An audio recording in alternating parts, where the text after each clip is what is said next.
Alors, toujours dans ce sondage de 1995, sondage Crop l'actualité qui est paru au mois de mars, quelques mois avant le référendum, il y avait un autre tableau sur les deux solitudes.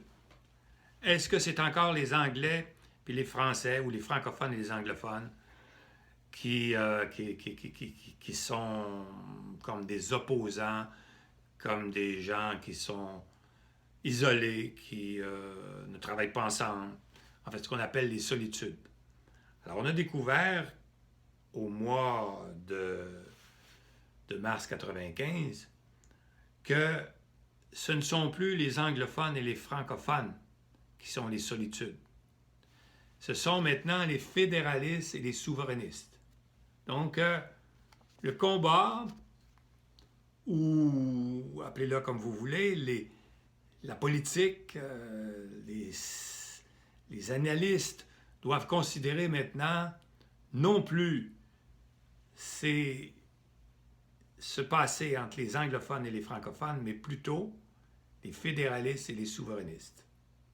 Alors, on en tiendra compte aussi dans www.républiquefédérale-du-Québec.com, qui est le projet Liberté-Nation, qui se termine par une République fédérale du Québec, où vous verrez que lorsqu'on parle, par exemple, d'un plan d'affaires, où il y a une étude de marché, qu'on regarde le marché non plus des fédéralistes et des indépendantistes, mais le nouveau marché québécois, pour promouvoir le pays québécois, c'est les régionalistes, les gens des régions, parce qu'on veut que les régions deviennent des États comme les États américains, comme les Länders en Allemagne, comme les cantons suisses, comme les 9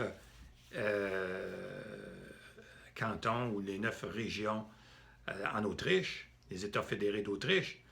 Alors, ces régions, c'est les citoyens qui s'identifient d'abord à leur région plutôt que des fédéralistes ou des indépendantistes. Alors, en d'autres mots, on a tenu compte de ce point-là pour essayer de rallier tout le monde dans un consensus pour parachever le pays québécois. Puis n'oubliez pas en attendant de vous rendre. C'est important parce que la suite, les autres vidéos, vous serez plus intéressé si vous avez vu le documentaire qui se trouve sur www.républiquefédérale-du-Québec.com. Alors à bientôt, puis on continue